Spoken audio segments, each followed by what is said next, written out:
ces banquiers qui avaient imaginé des modèles très spéculatifs ont entraîné une récession mondiale. Un autre monde est-il possible ?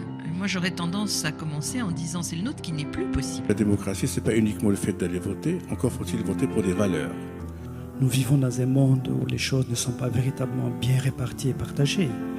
Je ne suis pas sûre que le seul progrès qui vaille soit l'accès au bonheur. Le bonheur de Voltaire, c'est il faut cultiver son jardin. De façon générale, on ne peut pas mieux faire qu'avec les anagrammes. Vous prenez l'anagramme de Carpe Diem, ça donne « ça déprime ». En neurologie, on sait que je ne peux prendre conscience du bonheur que si auparavant j'avais eu du malheur. Le bonheur, c'est la sensation de vivre ce à quoi on aspirait. Je crois qu'une des plus belles conquêtes de l'espace, c'est d'avoir pris cette conscience de notre planète. Il ne faut pas avoir fait Polytechnique pour comprendre que 3 personnes ou 4 personnes dans une voiture, c'est mieux que 3 ou 4 voitures par personne. La révolution numérique, elle permet de faire des économies sur cette révolution industrielle passée. Qu'est-ce qui a organisé le monde tel qu'il est? C'est bien les êtres humains. Parce que l'école, c'est une chance pour nos enfants. C'est une chance. En 68, on revendiquait une certaine légitimité de la rue par rapport à celle des urnes. Les secours arrivaient toujours trop tard.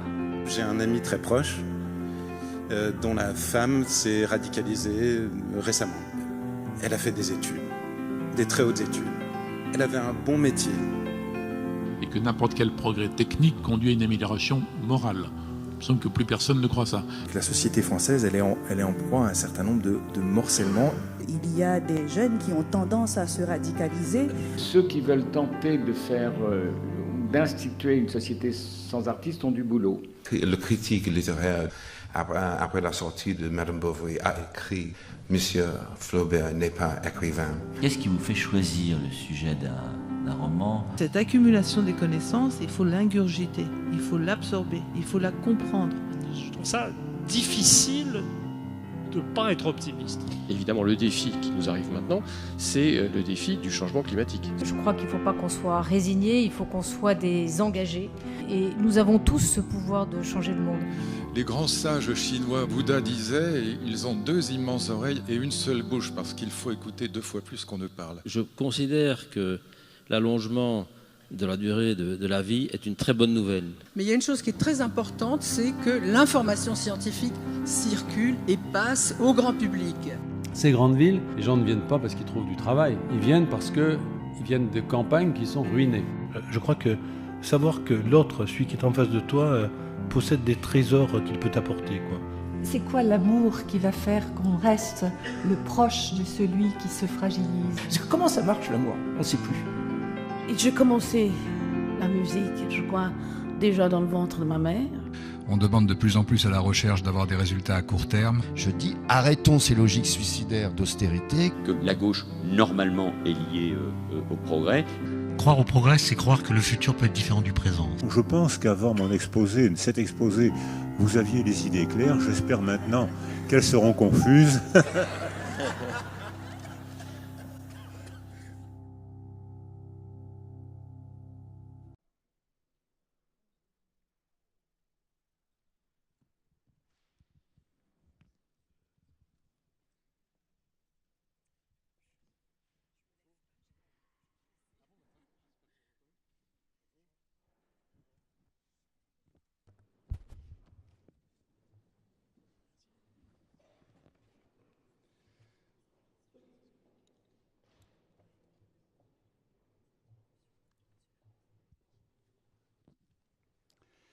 Monsieur le ministre, cher Jean-Michel, Madame le secrétaire perpétuel, Mesdames et Messieurs, chers confrères, chères consoeurs, chers participants, bienvenue à tous sous la coupole de l'Institut de France.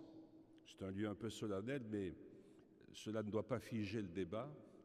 Nous pouvons parler d'une manière tout à fait détendue et très directe, malgré ces lieux un peu imposants.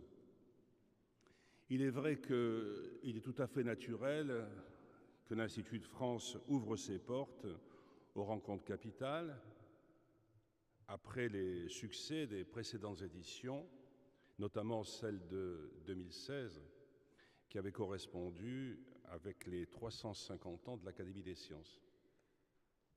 C'est un lieu qui vous accueille après les rencontres capitales qui se sont déroulées à Marseille, à Lyon, à Paris, et qui se sont installées comme le grand débat d'idées qui permet à tous ceux qui animent la vie de la cité, à tous ceux qui sont soucieux du devenir de la cité, d'échanger. C'est sous l'égide de l'Académie des sciences, chère Catherine Bréchignac, que nous allons accueillir cette année 5000 personnes avides de comprendre le monde qui nous entoure, autour de 15 débats et grâce à 80 intervenants. Chacun de ces intervenants et de ces participants d'ailleurs pose à sa façon un regard sur le monde qui va nous nourrir de questionnements et de réflexions. C'est l'objectif de ces rencontres. Alors l'édition 2018, elle met en question la mémoire et les mutations. C'est un couple lexical intéressant, c'est un binôme théorique qui est même antinomique, se souvenir échanger. D'un côté, l'évidence que le sens et la conscience s'héritent et que nous devons cultiver le présent à partir de ce qui nous a formés, de ce que nous avons reçu. De l'autre, mutation, le terme le plus convenu pour parler de la société moderne. Ce sont des notions qui se réfléchissent et qui, de manière pertinente, interrogent la place, le rôle de chacun entre l'héritage et la construction, entre ceux dans lesquels nous sommes ancrés et ceux qui nous poussent inévitablement à accompagner la transformation du monde. Cette question, d'ailleurs, n'est pas seulement une question institutionnelle. Elle se pose évidemment en termes politiques, le citoyen. Elle se pose en termes de nation et de dialogue entre les nations. Mais elle se pose surtout et essentiellement au sens propre, dans son essence, à l'individu qui est une conscience propulsée dans l'accélération de l'histoire et qui doit être soucieux aussi des générations futures. Bref, pendant ces 2 jours, autour de ces réflexions sur la mémoire et sur les mutations, nous aborderons tous les sujets qui peuvent traverser ce couple, ce binôme. L'éducation, bien sûr, le travail, la santé, les sciences, les croyances, voire les crédulités, les technologies, et même l'amour. Bref, tout ce qui est au cœur de la métamorphose permanente qui est l'honneur de vivre. L'Institut de France est heureux de vous accueillir et je remercie Madame le secrétaire perpétuel de l'Académie des sciences, mon amie et consoeur Catherine Bréchignac, d'avoir organisé avec ses confrères et ses consoeurs ces réflexions universalistes et je salue les membres des 5 académies abritées à l'Institut qui, à des degrés divers, participeront à ces rencontres. Avec vous, Madame le secrétaire perpétuel, avec vous, Monsieur le ministre, j'aurai tout à l'heure l'honneur de discuter encore de la question suivante. Quelle éducation face à un monde en profonde mutation? Mais je serais heureux de le faire parce que c'est bien là le point de départ. Nous avons à nous interroger sur la manière d'apprivoiser les technologies qui permettent aux générations futures d'entrer dans le monde de la modernité et en même temps, sans héritage, sans tradition, De quoi parle-t-on lorsqu'on éduque? Et s'il y ait un domaine où les mutations cognitives, herméneutiques, pédagogiques sont en pleine réflexion et parfois en plein désarroi, c'est bien celui des technologies de la modernité appliquées à la transmission et à l'école. Je sais, Monsieur le ministre, cher Jean-Michel, que vous en avez conscience et que vous avez pris déjà des initiatives en ce sens. Soyez les bienvenus, vous êtes chez vous. Nous sommes honorés que vous soyez là pour cette première matinée. Je remercie toute cette assistance. À tous, je souhaite que ces rencontres nourrissent vos réflexions, car chacun d'entre nous, et particulièrement ici, dans ces lieux de l'Institut, nous sommes avides de sens et de compréhension. Bonne rencontre capitale à tous.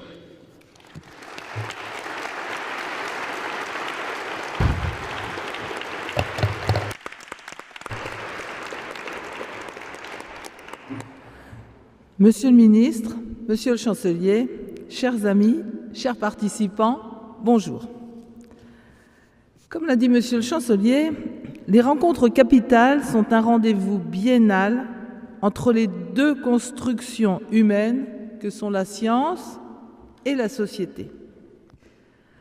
Elles sont le lieu du débat d'idées qui tente de comprendre ce que nous avons engendré dans les grands domaines que sont la science, la technologie, l'économie, la philosophie, la culture.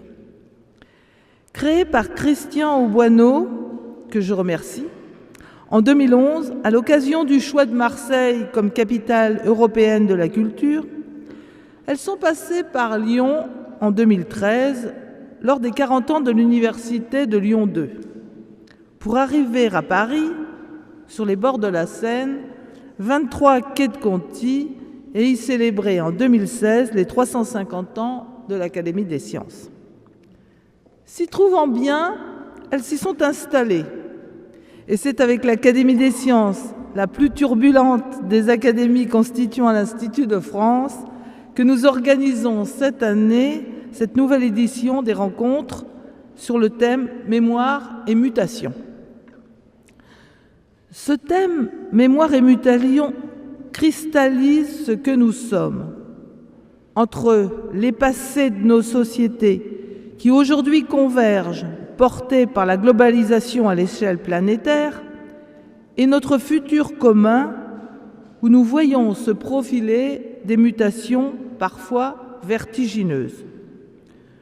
Nous sommes indéniablement dans un moment singulier de l'histoire de notre humanité. Ce moment révèle une accélération sans précédent des connaissances, mais aussi celui d'une démographie en forte croissance. La société est secouée de part en part. L'accélération des connaissances est induite par la triple convergence des progrès technologiques, et notamment ceux du numérique, d'outils théoriques qui rendent possible une meilleure compréhension de la complexité et d'une production considérable de données de toutes sortes. Deux difficultés existent cependant. L'une d'origine technique est due à la différence de rythme de croissance entre le flot massif de données et celui des grilles d'analyse.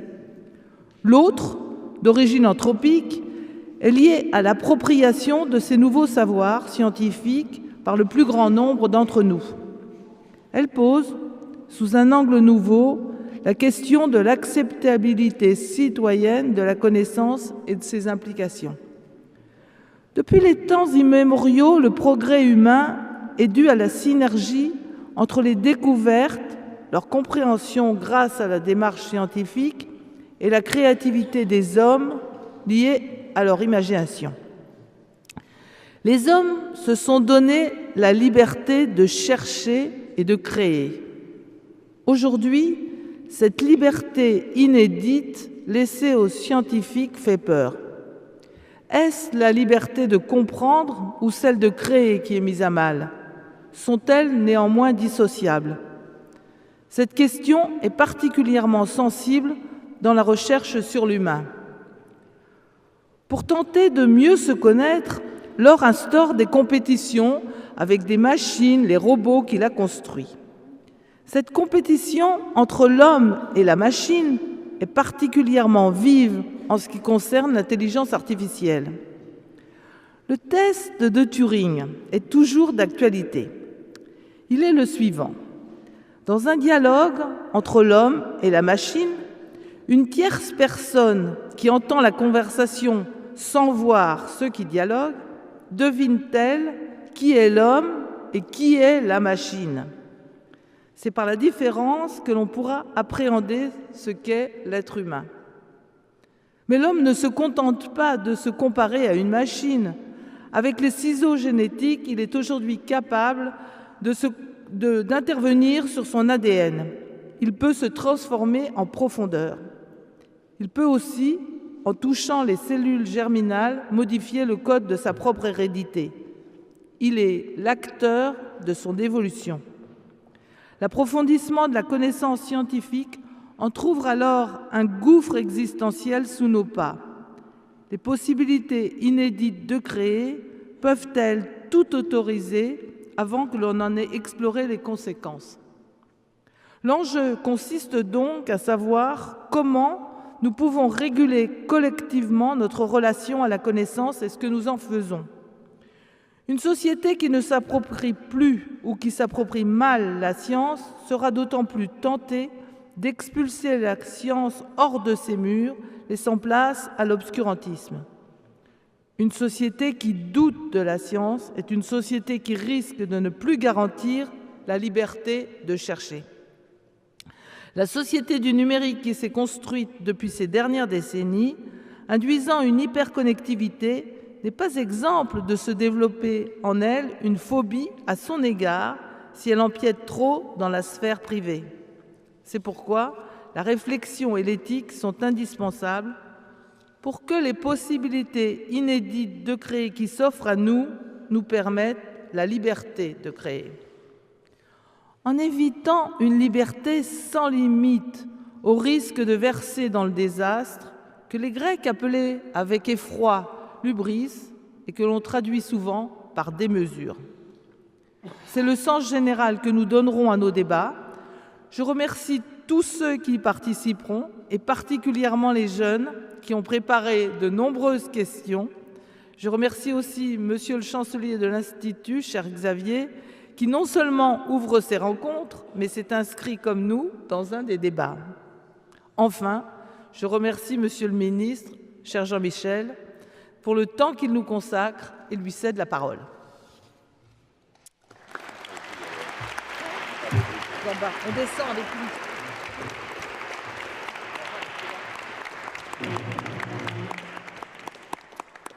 Bonjour à tous. Le thème de ce premier débat, je vous le rappelle, et je suis ravie de l'animer, quelle éducation face à un monde en profonde mutation?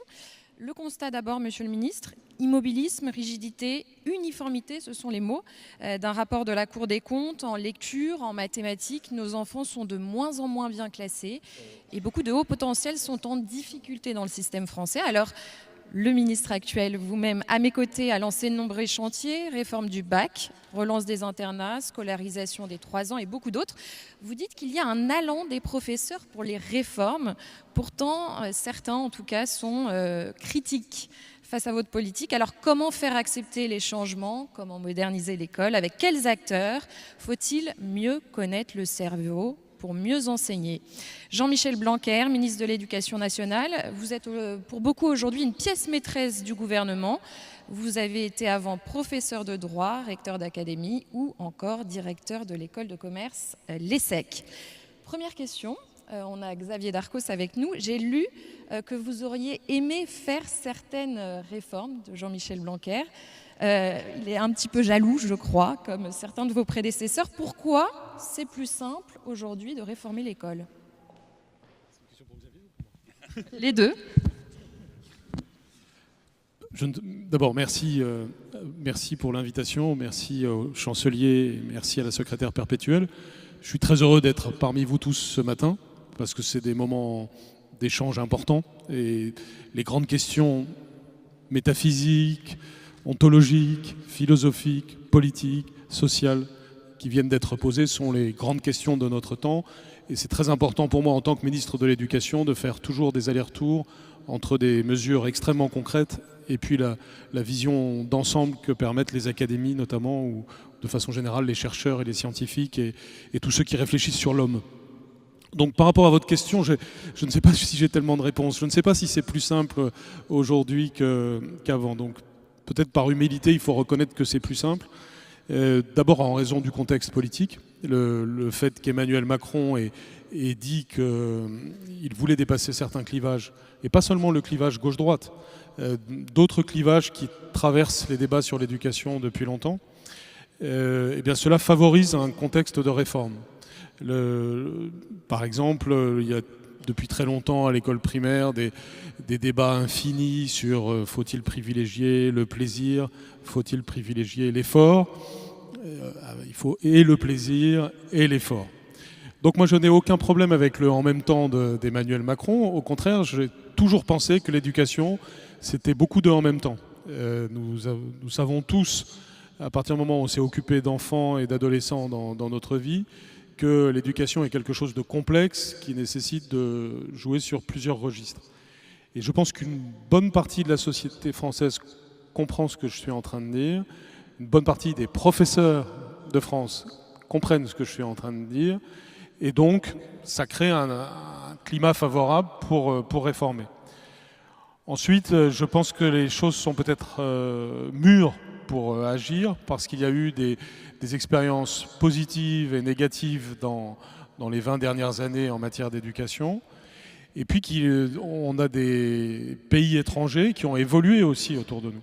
Et donc si on fait de la comparaison internationale, et si on tient compte de l'expérience de la France depuis quelques décennies, on est tout à fait capable de définir un chemin que j'appellerais rationnel, en tout cas un chemin pour lequel on a des arguments pour l'emprunter. Et si on fait de la pédagogie vis-à-vis de la société française d'une part, vis-à-vis des professeurs d'autre part, eh bien on peut se mettre en situation de réformer, et c'est ce que l'on a fait pour les premières réformes que l'on a menées. Je prends un seul exemple, la division des classes de CP et bientôt de CE1 à 12, enfin en 2 pour aboutir à 12 élèves en réseau d'éducation prioritaire et en réseau d'éducation prioritaire renforcé, est une mesure inspirée par la science et par la comparaison internationale, puisque quand on s'est demandé comment être le plus efficace possible pour aller à la racine de la lutte contre les inégalités sociales, c'est sur cette mesure-là que nous sommes arrivés. Et donc on l'a décidé, le président de la République l'a mis dans son programme, et aujourd'hui, elle a pu se mettre en œuvre à la rentrée dernière, et l'immense majorité des acteurs, et je crois l'immense majorité de la société française, a compris le sens de cette mesure. Et nous allons l'évaluer scientifiquement, et nous avancerons par l'évaluation d'une manière que je crois rationnelle. Juste avant de reparler d'éducation, un petit mot de l'actualité. Vous parlez des réformes et de la pédagogie. On a beaucoup de conflits sociaux en ce moment, cheminots, universités aussi qui sont bloqués. Est-ce qu'il n'y a pas un manque de pédagogie justement pour ces réformes-là, pour qu'elles soient plus acceptées ? Il n'y a jamais suffisamment de pédagogie. C'est pour ça que je suis là ce matin. C'est pour ça que le gouvernement s'exprime quand même beaucoup en ce moment pour expliquer le pourquoi des réformes. Nous sommes dans une démocratie et nous sommes en France. Ces deux éléments expliquent une partie de l'actualité. En démocratie, c'est normal que tout le monde ne soit pas d'accord, et c'est même assez sain. Ensuite, il y a des droits dans la démocratie, et ces droits s'articulaient entre eux. D'abord, la démocratie, c'est le suffrage universel. Un président a été élu il y a moins d'1 an pour accomplir des réformes qu'il a annoncées, dont celle-ci. Deuxièmement, c'est la séparation des pouvoirs. Donc il doit y avoir des débats au Parlement, c'est prévu. Il doit y avoir la presse, il doit y avoir toute une série de pouvoirs qui interagissent pour arriver à la réforme. Troisièmement, c'est les libertés. Et donc il y a le droit de grève, il y a la liberté d'expression, mais il y a aussi le droit d'aller et venir, il y a le droit d'étudier sans entrave, il y a le droit de s'exprimer, qui doit être égal pour tout le monde. Et donc je pense qu'on doit analyser l'actualité à la lumière de ces éléments. Et donc il doit y avoir l'exercice des droits, mais il ne doit pas y avoir l'abus de l'exercice des droits. Il doit y avoir la contestation, quand on le souhaite, mais il faut dire dans ces cas-là ce que l'on propose pour faire face aux problèmes qui sont bien là, que tout le monde a vu depuis assez longtemps. Donc je crois que le mérite de ce gouvernement, et je pense qu'en fait la majorité de la population voit très bien ça, c'est de s'attaquer à des problèmes dont on parle depuis 10 ans, 20 ans, 30 ans, qui ont enquisté la France là où elle est aujourd'hui. Ça fait 1 an qu'il y a une nouvelle atmosphère, et même s'il y a des gens qui s'emploient à empêcher que cette atmosphère perdure, ça se voit, il y en a dont c'est le métier. Même s'il y a ça, il y a encore cette énergie dans la société française portée par l'optimisme qu'Emmanuel Macron a su incarner. Et la plus grande preuve de ça, c'est quand on sort de France. Aujourd'hui, dans un monde qui est quand même difficile, avec des événements difficiles dans beaucoup de pays, la France fait partie des rares bonnes nouvelles des 20 derniers mois. Et c'est vu comme ça par beaucoup de gens. Et donc nous avons une responsabilité particulière pour être à la hauteur du programme de modernisation qu'Emmanuel Macron a apporté. Et parmi les éléments de modernisation, il y a le fait d'être démocratie moderne. C'est-à-dire de prendre des décisions après des débats, après démonstration du caractère d'intérêt général de ce qui est fait. Et je crois que c'est ce que nous sommes en train de faire. Une réforme tous les 3 jours, c'est brouillon et illisible pour les Français. Ce seraient les paroles d'un autre ministre. Ça doit être les paroles prêtées à un ministre dans la page 2 d'un hebdomadaire connu. Mais j'ai entendu aucun ministre dire ça. En tout cas, c'est pas moi. Doute pas. Non, je pense qu'il y a un ensemble cohérent.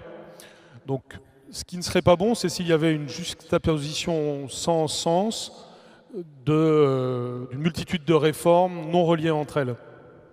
Mais ce n'est pas du tout ce qui arrive.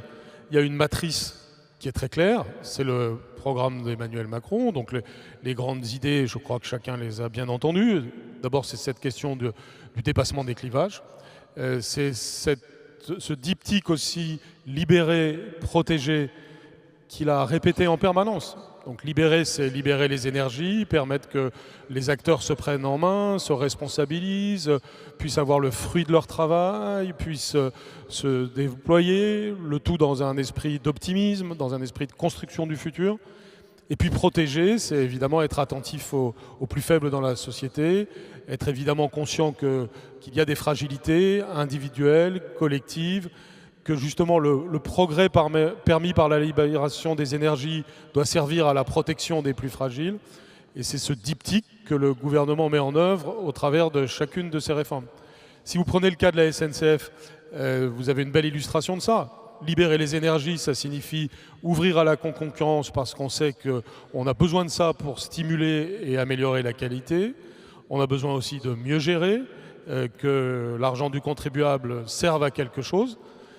Et en même temps, c'est protégé parce qu'il va y avoir de l'investissement public plus important que jamais dans le futur pour le transport ferroviaire, que la SNCF va rester une entreprise publique et que donc on va réussir à porter fortement l'idée de service public qui permet par exemple de ne pas fermer des petites lignes, qui permet donc de protéger des territoires plus fragiles, mais on le fera parce que la SNCF sera redevenue plus saine, plus forte, mieux gérée, et donc plus capable d'être au service de tous.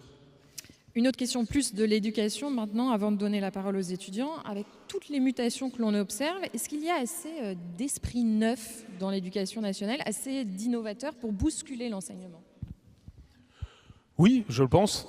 Et là, on retrouve la notion de libéralisation des énergies. Vous avez 1 million de personnes personnel dans l'éducation nationale, 850 000 professeurs et 150 000 personnels d'une autre nature, comme les chefs d'établissement, les inspecteurs, l'administration, etc. l'immense majorité d'entre eux ne demandent qu'à connaître le progrès, la possibilité d'innovation. La première chose que j'ai faite en arrivant rue de Grenelle, ça a été d'exprimer ma confiance au personnel et de leur dire, notamment aux professeurs, n'imaginez pas que l'institution est là pour vous empêcher de faire.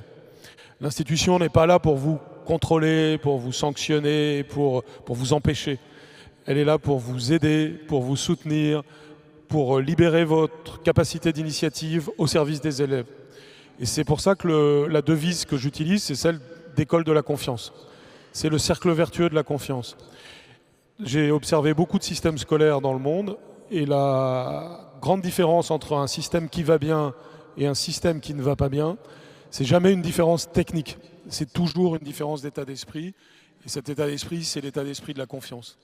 C'est-à-dire qu'à partir du moment où la société a confiance dans son école, et où l'école a confiance en elle-même, où elle répand dans toutes ses dimensions la confiance, j'ai encore beaucoup de travail, oui, ça je vous le confirme. Les choses ne se passent pas en une journée, c'est-à-dire que la confiance ne se décrète pas, elle s'enclenche. Mais je crois, et on a d'ailleurs des enquêtes qui le montrent en partie, qu'on a commencé quelque chose, c'est-à-dire que cet état d'esprit de confiance avance. Mais on part de loin, mais on a des références à l'étranger et on a des références dans notre passé. Il y a eu des époques de l'histoire de l'école de la France où cette atmosphère de confiance a existé. Et donc il ne s'agit pas de revenir à ces époques. On m'accuse parfois de nostalgie, de passéisme, etc. C'est un peu paradoxal avec ça. C'est à la fois de l'innovation et puis un retour à certaines racines. C'est le en même temps dont je parlais, c'est-à-dire et qui était d'ailleurs présent dans les deux discours que nous avons entendus. Si nous voulons nous projeter dans le 21e siècle et même dans le 22e siècle, parce qu'il y a beaucoup de personnes ici présentes vivront au 22e siècle, eh bien, oui, je vous l'annonce, c'est la bonne nouvelle du matin. Et si on veut se projeter dans le futur, on doit évidemment être encore plus solide quant à ses racines. Et par rapport à toutes les questions technologiques, scientifiques qui vont être posées ce matin, la première des réponses, mais qui n'est évidemment pas la seule, mais la première, chronologiquement, c'est d'être bien ancré. C'est-à-dire nous devons savoir d'où nous venons, nos racines, notre histoire, notre langue. Et c'est avec cela que nous pouvons avancer. La grande question de notre époque, ça a été très bien dit dans les deux discours que nous avons entendus de Xavier Darcos et Catherine Bréchignac, c'est la relation homme-machine. Et ça m'a amusé tout à l'heure parce que je lisais le discours en même temps que je l'écoutais. Et lorsque Xavier Darcos a dit la question du mariage entre le passé et le futur peut être paradoxale parce que c'est à la fois souvenir et changer. Il a dit ça. La machine a écrit souvenir et changer. Et c'est H-A-N-G-E. Et donc, ça montre donc bien que soit la machine a le sens de la poésie, soit on a encore besoin de l'homme dans la civilisation de la machine. Et donc j'opte pour les deux idées en même temps, mais quand même la deuxième reste valable, très valable. Donc je pense qu'il faut tenir les deux bouts de la chaîne, il faut évidemment être très ancré pour justement innover, entrer dans cette nouvelle civilisation qui est déjà la nôtre et qui est évidemment ce à quoi nous devons préparer nos enfants. Alors, donnons la parole maintenant aux étudiants. Vous avez des étudiants d'école de commerce, de Sciences Po. Les deux premières questions. Bonjour Monsieur le Ministre. Vous avez face à vous une génération qui est née dans un monde qui n'était pas tout à fait interconnecté. Or aujourd'hui, les générations qui sont à l'école et celles à venir vont être nées dans un monde entièrement interconnecté. Il est difficile de mesurer ou de limiter l'impact du numérique sur le développement de l'enfant. Pour autant, quelle place donner au numérique dans la salle de classe sans creuser les inégalités? Et quelle est votre vision de la salle de classe de demain? Comment garder l'humain au cœur de tant de technologies? Alors, une question qui va complètement contraster, mais où j'aimerais, Monsieur le Ministre, vous interroger un peu sur l'atmosphère qui se dégage de ces lieux. C'est-à-dire qu'on parle d'une science appliquée à l'action, on parle d'innovation, on parle de recherche appliquée, on parle de préparer les étudiants à l'entreprise. Mais comment, et sans contester ces éléments, comment est-ce qu'on peut continuer à donner une ligne directrice centrée autour de l'esprit critique et d'une permanence du savoir, d'une transmission dont M. Darcos a évoqué, qui est si indispensable à l'éducation? Merci beaucoup. C'est des questions très reliées au point précédent. Bon, la question du numérique à l'école est évidemment une question très importante. Et elle est complexe. Il n'y a pas une réponse simple. Tous ceux qui disent pas de numérique à l'école se trompent.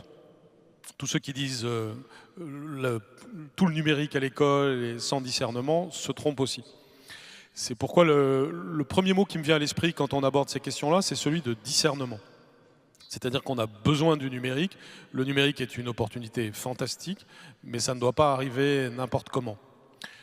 Un exemple simple dans l'actualité, d'ailleurs, on a vu que certaines classes avaient été dans des magasins Apple ces derniers jours au titre des sorties scolaires. C'est évidemment pas une initiative que je trouve excellente. Et on va sans doute en parler en interne, mais c'est typique d'une dérive.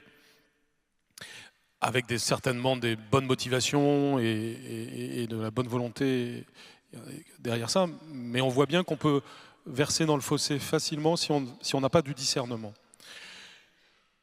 Alors je vais commencer par les éléments de limitation pour aller ensuite vers les éléments d'action. Mais du côté des limitations, nous savons maintenant de manière très documentée que les écrans sont nocifs pour les enfants petits. Donc entre 0 et 7 ans, c'est pas qu'il doit y avoir aucun lien avec les écrans, mais ils doivent être assez mesurés, assez faibles. On a même, je pense, un message de santé publique à passer aux familles qui est « ne mettez pas vos petits-enfants devant les écrans ». Or, c'est un phénomène de société aujourd'hui dont on voit les conséquences en classe, parce que les professeurs de maternelle disent qu'elles voient arriver des enfants qui ont de plus en plus de difficultés de concentration, qui ont une culture de la tablette. S'ils voient un dossier comme ça, ils vont faire le geste avec le doigt. Et donc, ils sont déjà dans un monde virtuel. Or, en vertu même de ce que j'ai dit avant, il faut quand même d'abord avoir l'expérience du monde physique pour ensuite aller vers le monde virtuel. Mais on ne va quand même pas imaginer des enfants qui, dès la naissance, auraient un casque 3D et auraient cette appréhension du monde. Or, on tend un peu vers ça et il faut être extrêmement attentif. Et ça touche la question des inégalités d'ailleurs, hein, puisque comme pour le sujet de l'obésité, comme pour d'autres sujets de santé publique, c'est les catégories sociales les plus vulnérables qui sont les plus soumis aux aspects négatifs de ces phénomènes. Donc, on doit être très attentif en ça. Est-ce que ça veut dire qu'il ne doit pas y avoir de numérique à l'école primaire? Non. D'abord parce que le numérique a plusieurs dimensions. Par exemple, vous avez les robots. Les robots, ce n'est pas des écrans. Donc, tous les problèmes posés par les écrans ne se posent pas quand on parle des robots. Aujourd'hui, vous avez des petits robots qui permettent, par exemple, de faire bien comprendre des notions de géométrie à des enfants. Et donc, c'est très bien de les utiliser. Vous avez des robots qui sont très utiles pour la scolarisation des enfants autistes, parce qu'ils créent des éléments de socialisation. Vous avez des petits robots qui existent maintenant dans les magasins de jouets, qui dialoguent avec l'enfant pour faire deviner quelque chose, et qui sont très pédagogiques. Donc il faut avoir du discernement, c'est-à-dire qu'il y a des outils qui sont pertinents, des outils qui sont dangereux, des outils qui doivent arriver à certains moments, des outils qui doivent arriver à d'autres moments. Je vous donne un autre exemple. Il y a un développement important depuis un certain nombre d'années, et d'ailleurs Xavier Darcos a joué un rôle d'amorce sur ce sujet, c'est les tableaux interactifs. Il avait fait toute une campagne pour l'équipement des écoles, notamment rurales, en tableaux interactifs. Eh bien, c'était très bien, et ça a continué ensuite. Simplement, il y a différents usages du tableau interactif, et moi je vais beaucoup dans les classes, et je vois bien que les usages sont plus ou moins pertinents. Donc on retrouve des enjeux humains, notamment de formation des professeurs, parce que tels usages sont bons, tels autres usages ne le sont pas. Donc nous devons aller avec discernement vers l'équipement informatique, vers la formation des professeurs, mais aussi vers la formation des élèves en informatique. Par exemple, je suis très partisan de l'enseignement du codage dès l'école primaire, vers le CM1 probablement. On va préciser ça ces prochains temps.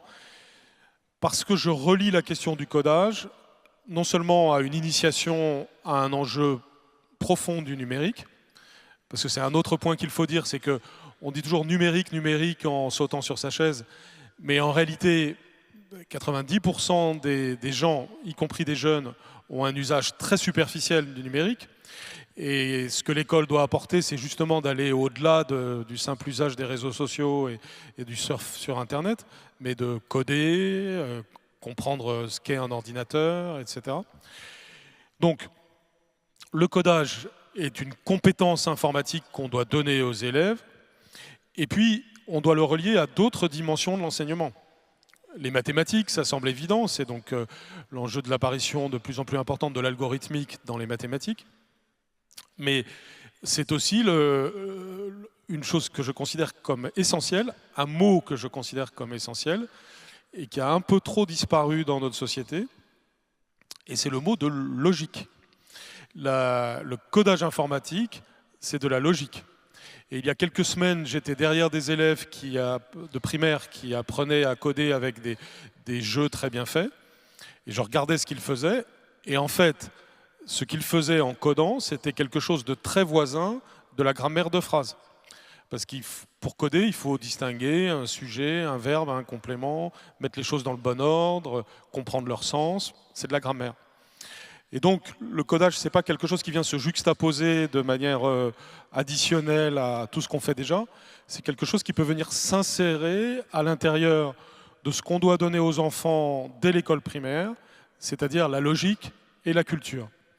Et donc, c'est à ce titre que je pense que l'informatique peut se déployer. Et se déployer encore plus au collège et au lycée, quand l'enfant est bien enraciné dans ses savoirs.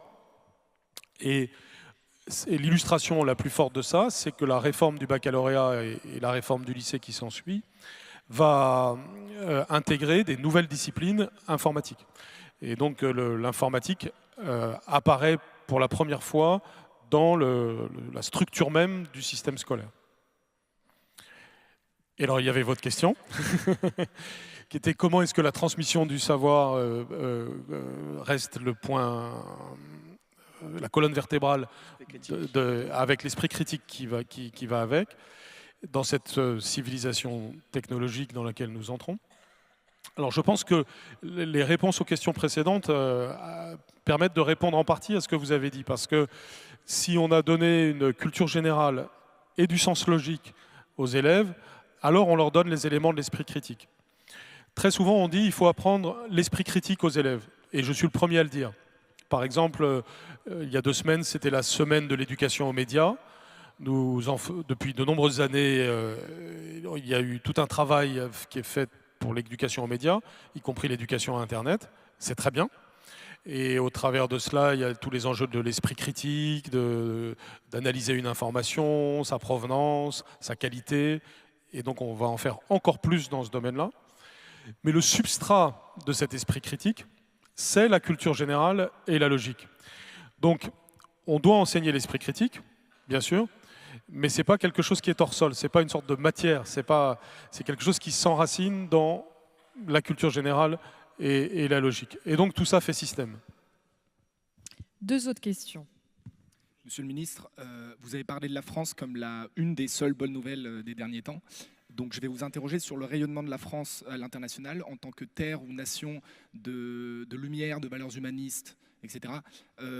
Et notamment sur le rôle de l'éducation française à l'étranger, à travers les établissements français à l'étranger. En tant qu'élève, ancien élève d'établissements français à l'étranger moi-même, je connais l'importance de ces établissements et de ces investissements dans le rayonnement de la France à travers la formation de communautés francophones et francophiles à l'étranger. Est-ce que vous croyez comme moi qu'il s'agit d'un levier capital du rayonnement de la France à l'international et du coup une source d'investissement importante dans le projet plus large de votre gouvernement dans l'éducation? Merci beaucoup. Merci pour cette question qui est très importante, parce que les lycées français à l'étranger sont très emblématiques de potentiel de force pour le futur et du rôle de la France dans ce 21e siècle. D'abord, c'est un atout français extraordinaire. Aujourd'hui, on est un des très rares pays, pour ne pas dire le seul, à avoir un tel réseau qui non seulement est utile pour nos concitoyens qui sont dans le monde entier, mais aussi permet de partager la culture française avec des élèves de très nombreux pays. Donc c'est une très grande force, comme le sont les alliances françaises, et ça doit évidemment se projeter dans le futur. Mais je crois qu'il faut aller plus loin. En réalité, ce besoin de France qui s'exprime au travers des lycées français correspond à une demande qui est beaucoup plus large que les seuls élèves qui vont aujourd'hui dans les lycées français. Et donc le projet qu'on doit avoir pour le futur, c'est la capacité à développer beaucoup plus une sorte de label France pour l'éducation dans le monde. Moi j'ai une parmi 3 ou 4 ambitions pour le système scolaire français dans les 4 années qui viennent. Et l'une d'entre elles, c'est que la France redevienne une référence scolaire. Autrement dit que dans le futur, peut-être, des acteurs éducatifs du monde entier viendront en France, comme on va en Finlande aujourd'hui, comme on va à Singapour, pour voir ce qui fait que ça marche.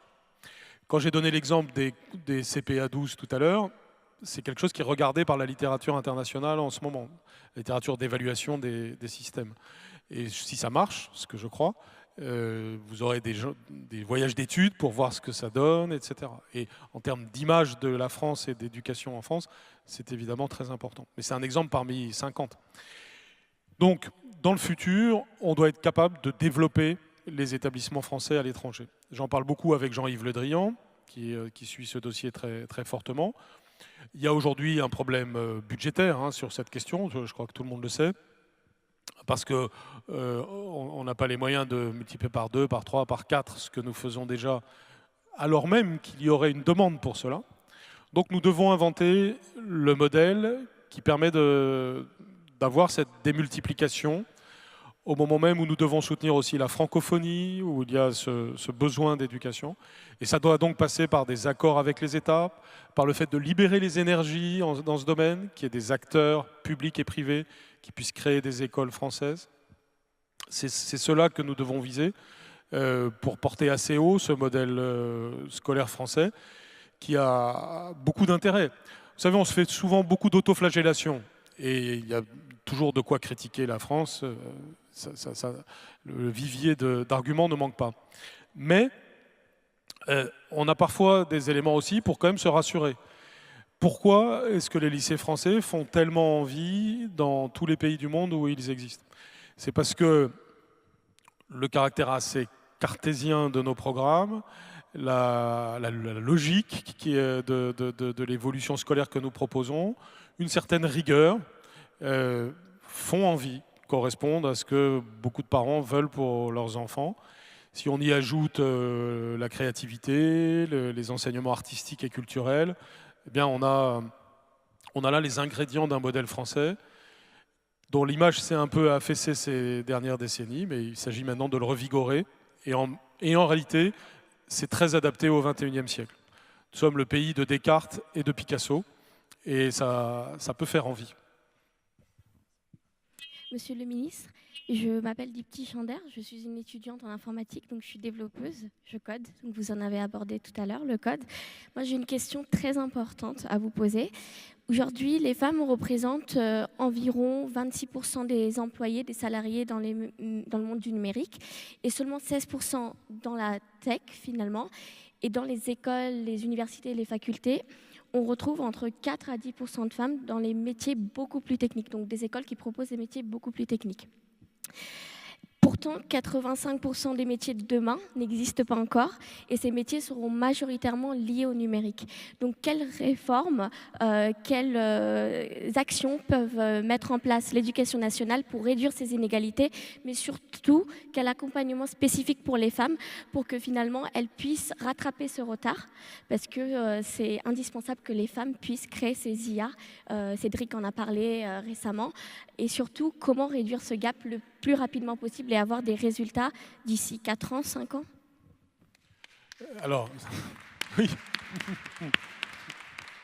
C'est en effet une excellente question, et comme les précédentes d'ailleurs. Mais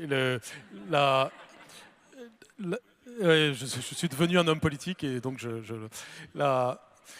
mais c'est vrai, elles étaient très bonnes. celle-ci est très bonne aussi, bien sûr, c'est très important. D'abord, les filles ont de très bons résultats en sciences dans l'enseignement secondaire. C'est un point à souligner, elles ont des meilleurs résultats que les garçons. Donc c'est déjà un socle qui permet de répondre à ce problème, un socle très important. Donc le problème n'est pas de faire en sorte que les filles soient meilleures en maths, en physique que les garçons, elles le sont déjà.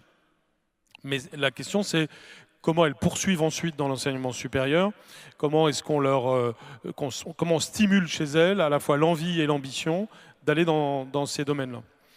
Alors je pense que ça passe par plusieurs choses. D'abord, l'introduction des enseignements informatiques au lycée, comme je l'ai dit, et le fait, de façon volontariste, d'insister plus de filles à s'inscrire dans ces enseignements dans le futur. Ça passe aussi par la réforme de l'enseignement professionnel que nous sommes en train de préparer, parce que l'enseignement professionnel est très concerné par le phénomène que vous venez de mentionner. Autrement dit, les métiers vont, pour une très grande partie d'entre eux, avoir une dimension numérique dès demain et encore plus après-demain. Et donc, c'est l'ensemble de nos lycées professionnels qui doivent connaître une mutation très forte. Et ils vont devoir faire plus envie, être plus attractifs que ça n'est le cas aujourd'hui. Nous sommes en train d'y travailler, je suis optimiste sur ce sujet. Et parmi les éléments de cette réforme, il y a le fait de créer beaucoup plus de mixité garçons-filles dans l'ensemble des métiers. Parce qu'il y a des métiers qui n'attirent que les filles, des métiers qui n'attirent que les garçons. On doit beaucoup plus mélanger les choses. Et ce sera vrai tout particulièrement pour les campus numériques que nous allons créer au titre de l'enseignement professionnel. Et puis enfin, il y a le lien entre le lycée et l'enseignement supérieur.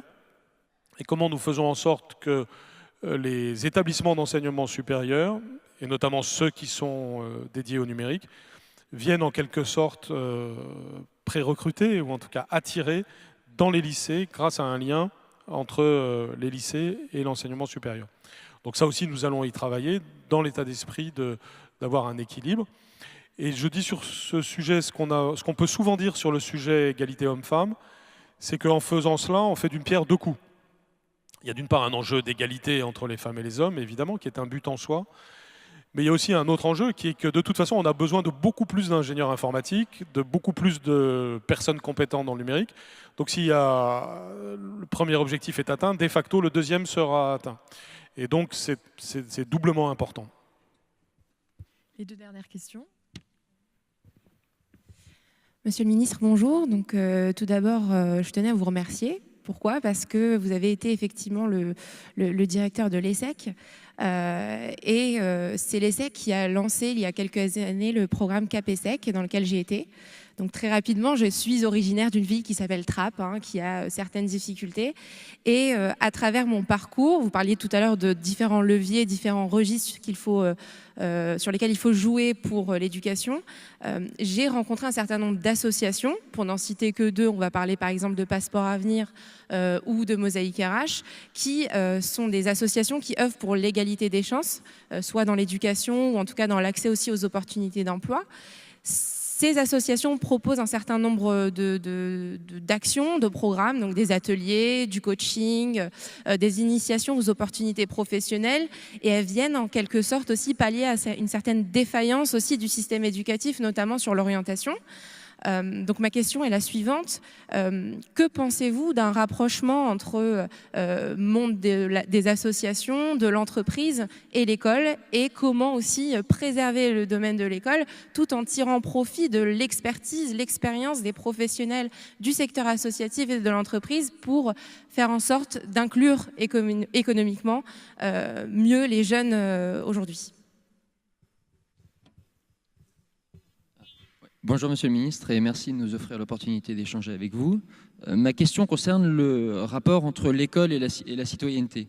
Le modèle d'école républicaine qui nous a notamment été transmis par exemple par la Troisième République a été profondément bouleversé par quelques évolutions de fond. On peut penser à ce qu'on appelle l'explosion des effectifs scolaires, on peut penser à la fin du règne des humanités, on peut encore penser à des innovations pédagogiques qui mettent l'enfant au cœur. Et aujourd'hui, l'école semble en tension entre des objectifs très variés. On a parlé d'introduire les enfants au numérique, on a parlé de réduire des inégalités, qu'elles soient par exemple de genre, on a parlé d'apprendre des fondamentaux. Et donc, quelle place donner à l'éducation civique aujourd'hui dans une école qui est devenue plurielle, et quelle place doit avoir l'éducation civique dans la hiérarchie, s'il peut y en avoir une, des missions de l'école aujourd'hui? Bien, merci. Je ne vais pas redire que la question est très bonne, mais c'est le cas. D'abord, merci d'avoir mentionné ce programme KPC auquel une grande ambition a été fixée et qui doit toujours être plus grande. Et je suis vraiment très heureux quand je vois quelqu'un comme vous qui en a bénéficié. Et c'est vrai que nous avons encore beaucoup à faire pour que le monde associatif soit encore plus efficace et utile pour le monde scolaire. On ne part pas de zéro. Beaucoup de choses très bonnes ont été faites, notamment depuis une quinzaine d'années. Et d'ailleurs, là aussi, Xavier Darcos a joué un rôle très important, je m'en souviens très bien, lorsque j'étais recteur de Créteil sur ces sujets-là. Nous avons, pour cela, créé des bonnes règles du jeu et d'une certaine façon libérer les énergies et protéger l'école d'éventuels risques que ça pourrait représenter. Mais d'abord, libérer les énergies, c'est d'abord créer une mentalité. Cette mentalité, c'est celle de l'ouverture, de part et d'autre. Et que l'on parle de l'école, des associations ou des entreprises. En France, il y a souvent beaucoup de préjugés des acteurs. Donc les entreprises, par exemple, se font une certaine idée de l'école qui n'est pas toujours exacte. À l'école, certains se font une idée de l'entreprise qui n'est pas toujours exacte. Idem du côté des associations. Donc nous avons des discours positifs, constructifs et des lieux et des moments d'échange entre ces différents mondes à créer beaucoup plus. Exemple, au moment de la formation initiale des professeurs. C'est important d'avoir des expériences en entreprise, en association, parfois dans un pays étranger quand c'est possible, pour justement qu'un jeune futur professeur ait déjà dans son esprit qu'il y a quelque chose à tirer de cette relation. Aujourd'hui, vous avez souvent des avant-gardes de professeurs qui font cela. Il y a beaucoup d'initiatives intéressantes, mais l'idée, ce serait d'arriver à ce que ce soit beaucoup plus ample. Et on peut avoir beaucoup d'idées dans ce sens. Bien sûr, il y a aussi la dimension institutionnelle. C'est mon rôle en tant que ministre de l'Éducation nationale que de développer, comme je commence à le faire, les conventions entre les associations, les entreprises et l'Éducation nationale pour tout simplement offrir plus d'opportunités aux élèves. C'est particulièrement vrai, par exemple, pour l'enseignement professionnel dont j'ai parlé tout à l'heure. Si on développe des grands campus professionnels avec une image très attractive, parce que des jeunes auront envie d'y aller, parce que ça correspond à des métiers stimulants, eh bien ça se fera en partenariat avec des domaines d'entreprise et des entreprises qui ensuite vont embaucher ces élèves, leur réserver un bel avenir, etc. etc. Donc il y a un travail institutionnel à faire pour stimuler cela. Et puis, en le faisant, nous devons évidemment éviter les risques que ça comporte. J'ai parlé d'un de ces risques tout à l'heure quand j'ai parlé de sorties scolaires un peu étonnantes. On a d'autres risques de ce type. Donc on ne peut pas faire comme si l'école n'était pas un lieu spécial avec ses règles du jeu spéciales. Et donc on doit continuer à les maintenir. Vous savez, on parle souvent de laïcité. Et quand on parle de laïcité, on pense souvent à la relation entre les religions et la relation de l'État avec les religions. C'est un sujet très, très important aussi, un petit peu lié à la question suivante. Mais la laïcité, ça vaut aussi pour le domaine politique et le domaine économique. L'école doit être un lieu de neutralité vis-à-vis de toutes sortes de pressions religieuses, politiques, économiques qui peuvent s'exercer sur elle. Et c'est le rôle du ministre de l'Éducation nationale que d'être garant qu'il en soit ainsi. Et donc, on doit ouvrir... Alors, ça ne veut pas dire qu'on ignore les religions, ça ne veut pas dire qu'on ignore les institutions politiques, ça ne veut pas dire qu'on ignore la vie économique. Au contraire, il faut connaître, il faut échanger. Mais il y a des règles du jeu. Et c'est ça que nous sommes en train de faire. Sur la deuxième question, qui est effectivement très importante aussi, c'est-à-dire l'éducation civique, je commencerai par dire que c'est relié à la plupart des questions qu'on a eues jusqu'à présent. D'abord sur le sujet des racines, sur le sujet des références. si on connaît bien son histoire, si on connaît bien ce qu'il y a à savoir sur son pays, on est déjà dans une éducation civique. Ensuite, l'éducation civique ne doit pas être conçue seulement comme quelque chose qui vient s'ajouter à d'autres connaissances, mais comme quelque chose qui est transversal à tout ce qu'on fait. Et c'est pourquoi on doit avoir une approche très complète de ce qu'est l'éducation civique et une approche qui ne considère pas que savoir et valeur, ce sont deux choses étanches. Souvent, il y a des débats un peu compliqués sur ce qu'est l'école. Que fait l'école? C'est un petit peu ce que j'essayais de dire à l'instant. Mais j'ai une définition, moi, assez simple et assez opérante, je pense, de l'école. L'école, c'est le lieu où on transmet des savoirs et des valeurs. Et les deux vont ensemble. Quand on transmet des savoirs, au travers des savoirs, on transmet des valeurs. Et derrière les valeurs, il y a aussi des savoirs. C'est pourquoi, pour l'école primaire, j'utilise tout le temps l'expression lire, écrire, compter, respecter autrui. Et ce respecter autrui, je le présente autant comme un savoir que comme une valeur. Et on arrive à l'éducation civique.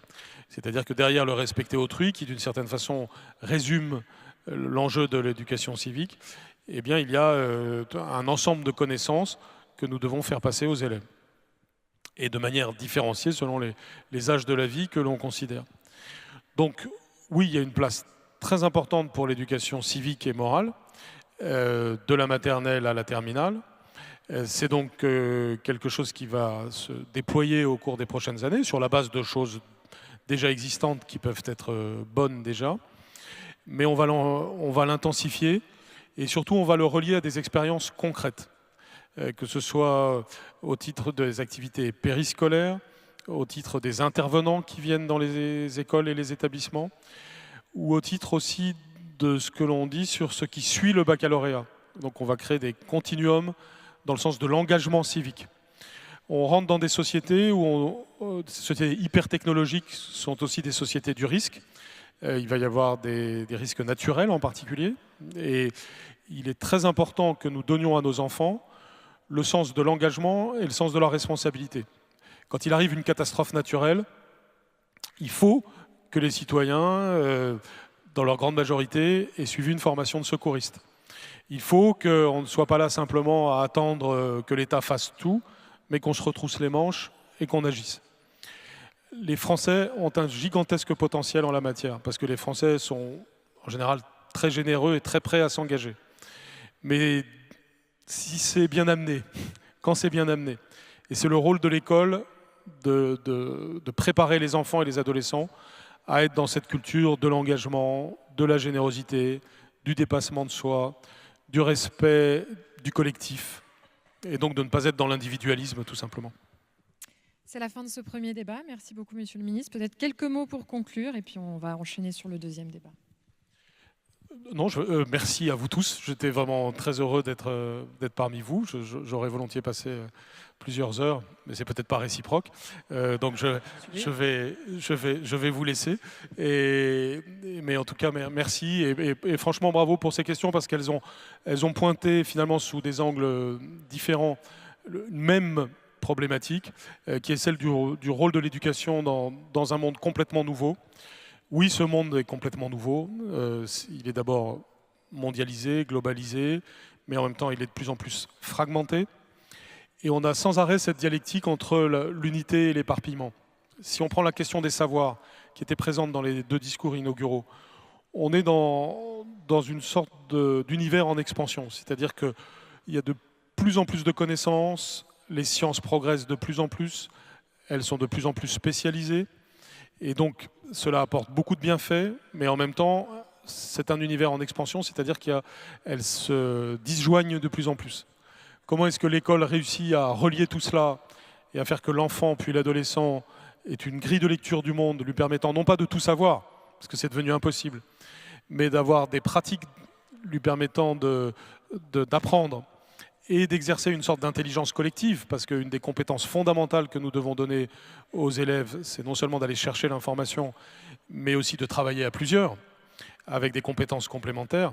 Et ça, c'est ce qui fera la très grande valeur de chacun dans un monde où le couple homme-machine est décisif. Eh bien, cette capacité à travailler en équipe, c'est un peu le résumé à l'échelle d'une classe de ce que nous avons à faire à l'échelle d'une république. Merci beaucoup.